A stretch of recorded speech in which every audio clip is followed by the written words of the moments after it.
Bonjour à toutes et toutes, voici un petit bilan pour cette pleine lune du 13 mars 2025 en vous faisant l'horoscope pour chacun de vos signes.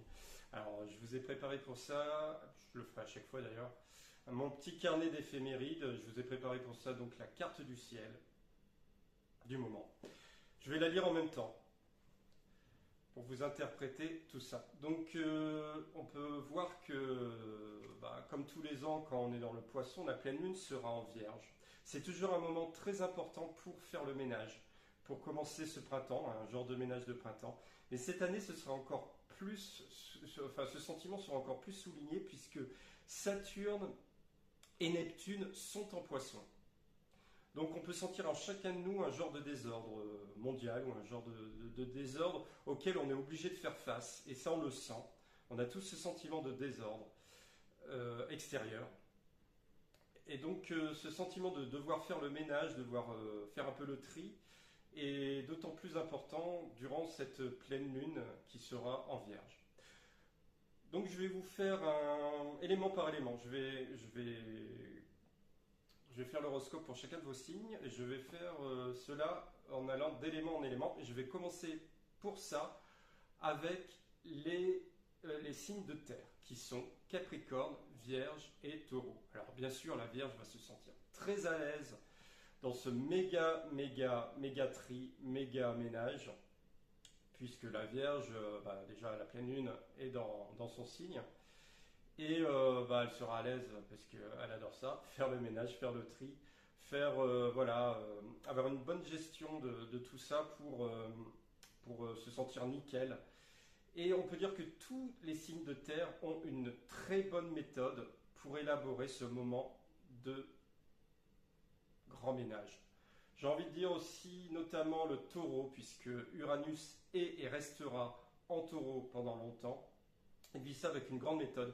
Tous les signes de terre, de toute façon, ayez confiance en vous, en vos investigations, vous allez assurer, vous vous préparez depuis longtemps et vous savez où vous allez. Donc n'hésitez pas cette semaine à élaborer tout ce que vous faites, puisque vous savez où vous allez et vous gérez très bien.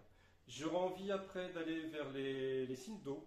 Les signes d'eau, alors pour eux c'est un petit peu plus, on va dire, chaotique.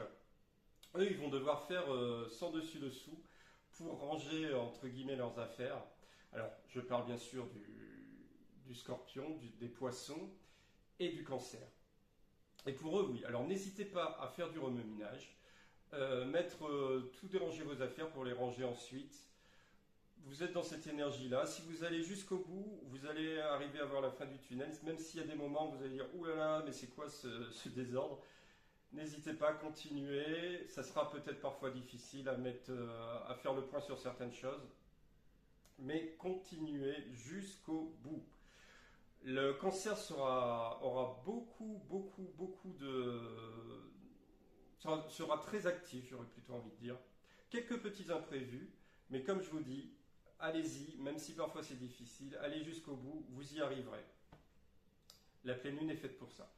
Les signes de feu, eux, vivront ça avec, j'ai envie de dire, beaucoup d'harmonie, beaucoup de facilité. Tout ce qui vous arrivera, vous aurez beaucoup de chance cette semaine. Et vous vivrez ça avec beaucoup d'harmonie, même beaucoup d'amusement. Alors, quand je parle des signes de feu, je parle du bélier, lion et sagittaire. Notamment le bélier, qui va vivre des moments de grande douceur cette semaine. Et enfin, les signes d'air. Les signes d'air, eux, prennent cela avec beaucoup de sérieux. Ce grand ménage est pour vous très sérieux. Donc, vous avez besoin de concentration. N'hésitez pas à parfois fermer la porte de votre chambre pour vous atteler à ces tâches, puisque c'est important pour vous. Alors, je parle du Verseau, du Gémeaux et de la Balance.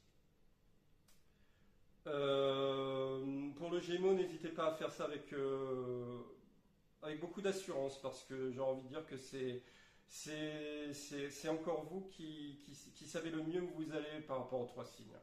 Mais vous